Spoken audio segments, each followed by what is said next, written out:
दोस्तों, मैं योगेंद्र बैसोया, आपका भाई, आपका बेटा।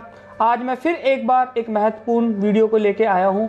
जैसा कि आपको पता है कि आने वाली 16 फरवरी 2021 में बसंत पंचमी के दिन गुर्जर समाज के लोग सम्राट भोज परमार जी की जयंती मनाने जा रहे हैं। तो उसी से जुड़ी बातें जानने के लिए आज मैं आया हूं असौला फतेहपुर बेरी, दिल्ली। तो मेरे साथ बैठे हैं आचार्य ओम प्रकाश यजुर्वेदी जी, जो संस्कृत के ज्ञाता। आपने 12 साल की उम्र में संपूर्ण यजुर्वेद को कंठस्थ कर लिया था और भारतवर्ष में नहीं अपितु विदेशों में भी आपने बहुत प्रसिद्धि कमाई है। तो आचार्य जी नमस्कार। आचार्य जी, आपसे मैं जानना चाहता हूँ, जो संस्कृत कंठाभरण काव्य माला है, जो सम्राट भोज परमार जी के विषय में उसमें जो लिखा हुआ है, क्या आप हमें विस्तृत रूप से बताएंगे कि उसमें क्या लिखा हुआ है? नमस्ते। सरस्वती कंठाभरण, जैसा आपने अभी सुना, ये धारेश्वर भोजदेव ने स्वयं ने लिखी है और इसका जो सेकंड संस्करण मेरे पास है ये 1934 का है। ये बॉम्बे से इसको प्रकाशित किया गया है और पहला संस्करण बहुत पुराना है। तो भोजदेव ने स्वयं ने ये पुस्तक लिखी है और इसके अंदर अपने बारे में बहुत सारा बताया है। तो अभी मैं आपके सामने बताऊं, इसके जो संस्करण है उसके एडिटिंग की है पंडित केदारनाथ शर्मा जी ने और वासुदेव लक्ष्मण शास्त्री पांसीकर ने।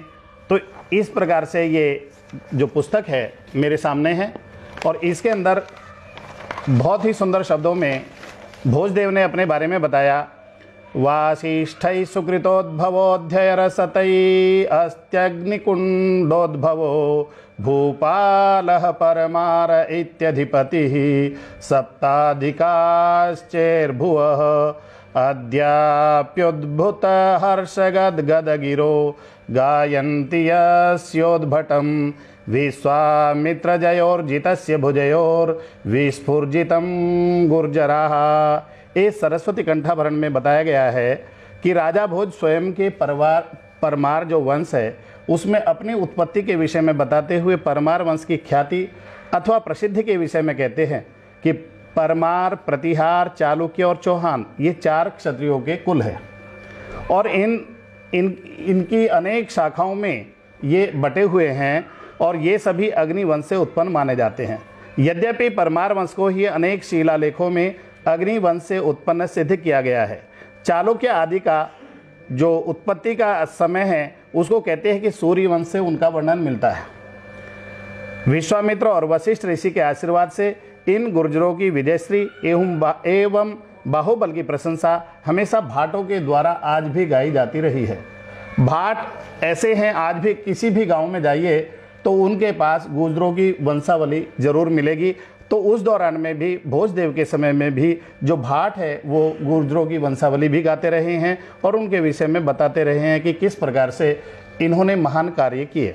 आगे बहुत सुंदर शब्दों में लिखा, चेदीश्वरेन्द्र रथतोग्गल भीम मुख्यान कर्णाट लाटपति गुर्जर राट तुरुस्कान यद्भृत्य मात्र विदिता नवलोक्य मौला दोषणाम बलानि कलयन्ति न योद्धृलोकान् केदार रामेश्वर सोमनाथ सुंडीर काला नल रुद्र सत्कही सूराश्रयर्व्याप्य च यः समन्ताद् यथार्थ संज्ञां जगति चकार। इसमें बताया राजा भोज परमार के प्रभुत्व का वर्णन इस श्लोक में किया गया है। हिमालय से लेकर मलयाचल तक भोजदेव का प्रभुत्व था। राजा भोज के पृथ्वी पर शासन करते हुए गांगेय देव और कर्णदेव भोज के जीवन पर्यंत प्रतिद्वंद्वी रहे। भोज ने इनके ऊपर आक्रमण किया था और इनसे विजय प्राप्त की थी। भीम गुर्जर देश के राजा चालुक्य वंश के थे, उनको भी भोज ने जीत लिया था। कर्नाटक देशीय दक्षिण चालुक्य वंश के राजाओं को भी भोज ने हराया था, जिसके बल प्रताप से सभी राजा डरते थे। जिसने केदार, रामेश्वर, सोमनाथ आदि देशों के राजाओं को जीतकर यथार्थ संज्ञा जगती को जीत लिया था। ऐसे राजा भोज थे। उसके पश्चात कहा गया, शृण्वन्ति लटभम लाटः प्राकृतम संस्कृत द्विषः अपभ्रंशेन तुष्यन्ति स्वेन नान्येन गुर्जरः। राजा भोज के समय संस्कृत जनभाषा थी। संस्कृत के द्वेषी प्राकृत भाषा के मनोहर लाट संगीत को सुनते हैं, अपभ्रंश भाषा प्राकृत आदि से संतुष्ट होते हैं। आपको पता है कि पहले हमारे देश की जो भाषा थी वो वैदिक संस्कृत थी, उसके बाद लौकिक संस्कृत हुई, लौकिक संस्कृत से प्राकृत, पाली, इस प्रकार से अपभ्रंश होते हुए और हिंदी तक चला आया। ये एक परिवार है और वो जो परिवार है इसे हम आर्य भाषा परिवार कहते हैं। तो इस प्रकार से कहते भोज अपनी गुर्जर जाति के द्वारा संस्कृत एवं अपभ्रंश प्राकृत आदि भाषाओं का सौष्ठव सुंदरता प्रतिपादित करना चाहते हैं। हमारे जो जैनियों के या बौद्धों के जो धर्म ग्रंथ है उनमें प्राकृत और पाली का बहुत प्रयोग किया गया है। तो उस दौरान में जो यहाँ की भाषा थी वो जनभाषा, वो संस्कृत भाषा थी और धीरे धीरे प्राकृत और पाली भी हमारे देश में आती गई। तो इस प्रकार से राजा भोज ने इस काव्यमाला के माध्यम से बताया कि किस प्रकार से जो गुर्जर जाति के लोग हैं वो किस प्रकार से बलवान थे, शक्तिशाली थे और किस प्रकार से उन्होंने अपनी चारों ओर अच्छाइयाँ ही अच्छाइयाँ फैला रखी थी। तो राजा भोज स्वयं गुर्जर जाति से थे और आज ये सिद्ध हो गया है, ये तो उन्होंने स्वयं ने लिखी है और भी बहुत सारे ग्रंथ राजा भोज परमार ने लिखे हैं। तो जो परमार है ये और प्रतिहार है, चालुक्य है, ये सब गुर्जरों के वंश है। तो इस प्रकार से और ये मेरे सामने जो पुस्तक है इसका यहाँ पर देखिए सरस्वती कंठाभरणम, ये स्वयं धारेश्वर भोजदेव ने लिखा। उनकी जो राजधानी थी वो धारा नगरी थी और ये बहुत अच्छे संस्कृत के विद्वान थे, कवियों का, विद्वानों का बहुत ज़्यादा आदर करते थे। आज हम उनके विषय में पढ़ रहे हैं। ठीक है आचार्य जी, अब मैं एक और आपसे क्वेश्चन करता हूँ, मतलब मैं जानना चाहता हूँ, जैसे अगर हम बात करते हैं धनपाल द्वारा रचित तिलक मंजरी में भी राजा भोज परमार जी के विषय में कुछ लिखा है, मतलब जो लिखा है मैं आप प्लीज उसके बारे में भी थोड़ा सा हमें बताइए। देखिए धनपाल ने तिलक मंजरी लिखी है। तिलक मंजरी भी संस्कृत की काव्यमाला है और ये इसका भी जो 1860 साख संवत 1860 और में ये लिखी गई थी। उसके बाद ये इसका दूसरा संस्करण है, पहला संस्करण बहुत पुराना है।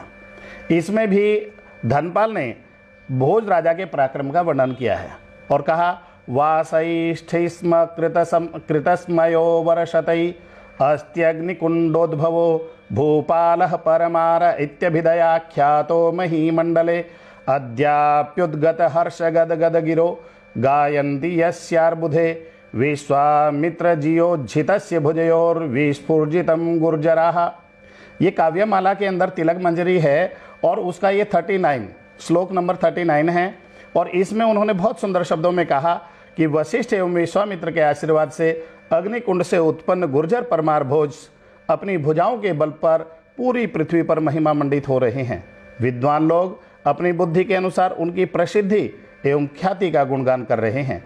आज भी चारों ओर प्रसन्नता से युक्त होकर कवि उनके गुणों का बखान कर रहे हैं। ऐसे थे वीरवर राजा भोज परमार, जिनका अभी आने वाली 16 तारीख को हम जयंती मनाएंगे।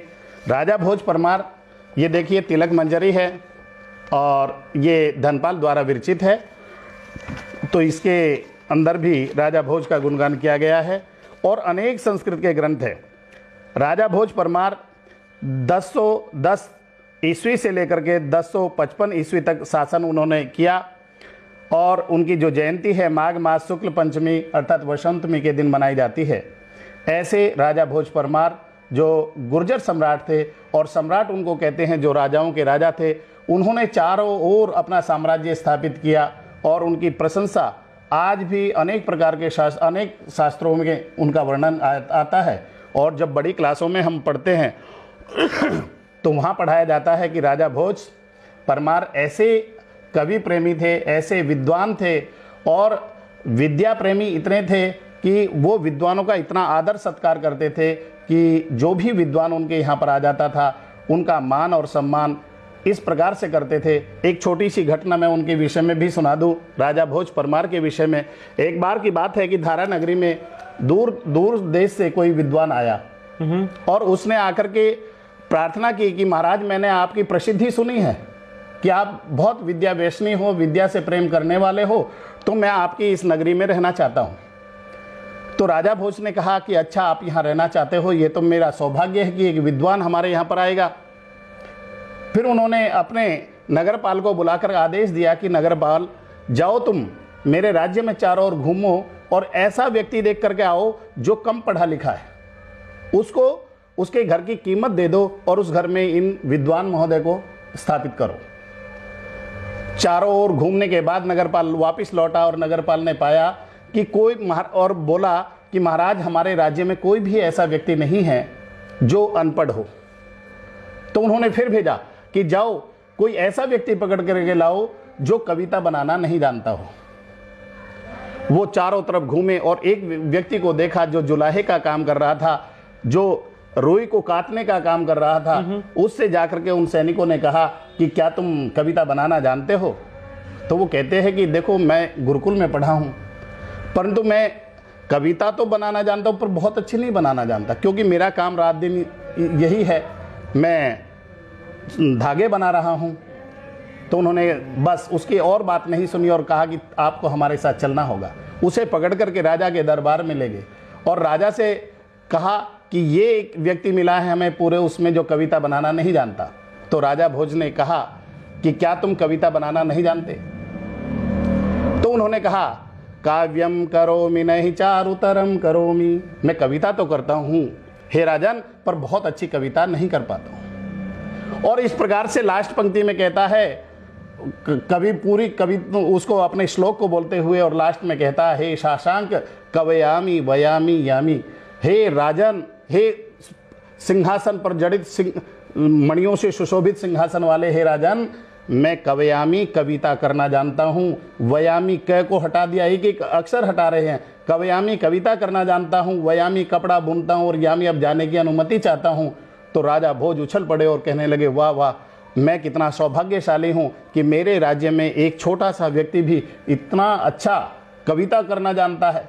तो ऐसे राजा भोज परमार थे जिनके राज्य के अंदर अनपढ़ की तो बात ही दूर है, कम पढ़ा लिखा व्यक्ति भी नहीं था।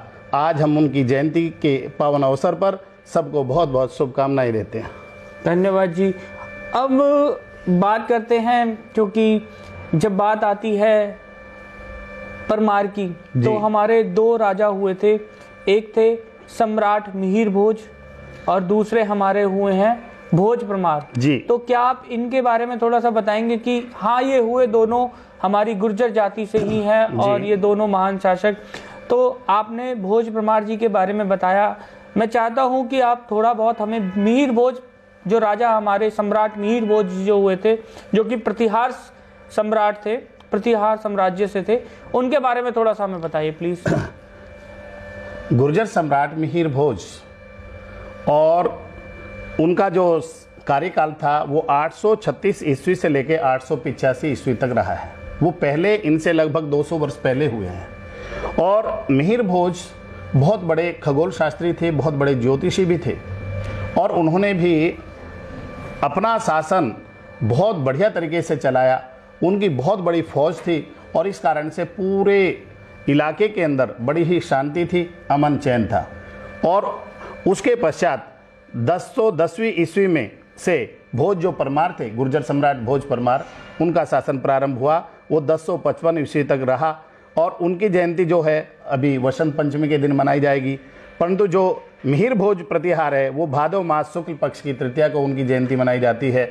और दोनों ही सम्राट ऐसे हुए हैं जिनका आज संस्कृत जगत के अंदर आज बहुत ही मान और सम्मान के साथ जिनकी जीवनी को गाया जाता है, जिनके विषय में पढ़ा जाता है और जिनसे वास्तव में आज भी इतनी प्रेरणा मिलती है कि जो राम राज्य की कल्पना हम लोग करते हैं वो राम राज्य इनके शासन में रहा है। कि उस समय कहते हैं कि राजा भोज परमार हो या मिहिर भोज हो, दोनों के ही शासन में बहुत ही अच्छा शासन रहा उनका। और उस समय घरों में ताले नहीं लगते थे, कोई चोर नहीं था और कोई किसी प्रकार का ऐसा व्यसनी व्यक्ति नहीं था। उस समय यदि व्यसन की कोई आदत होती थी तो वो विद्या की थी, पढ़ाई की थी और अच्छे गुणों से युक्त व्यक्ति होता था, एक दूसरे का मान और सम्मान करने वाला होता था। तो कहने का मतलब ये है कि जिस राम राज्य की कल्पना हम लोग अभी भी करते हैं मन में, वो राम राज्य मिहिर भोज के समय में भी था, भोज परमार के समय में भी था यही दोनों में अंतर है।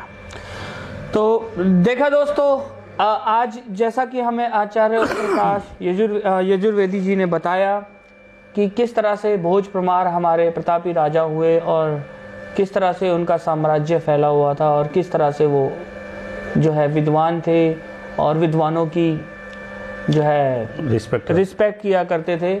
तो काफ़ी अच्छा लगा सुन के, बड़ा प्राउड होता है जब अपने इतिहास के बारे में पता लगता है कि हम ऐसे प्रतापी राजा के वंशज हैं, वो हमारे गुर्जर समाज से थे। बहुत अच्छा लगता है। तो यजुर्वेदी जी, आपका आचार्य जी, आपका धन्यवाद, आपने हमें टाइम दिया। और आने वाली 16 फरवरी 2021 जो कि बसंत पंचमी है और भोज परमार जी की जयंती है जी, उसकी भी आपको बहुत बहुत शुभकामनाएं। आपको भी बहुत बहुत शुभकामनाएं। चलिए दोस्तों, धन्यवाद। मैं योगेंद्र बैसोया।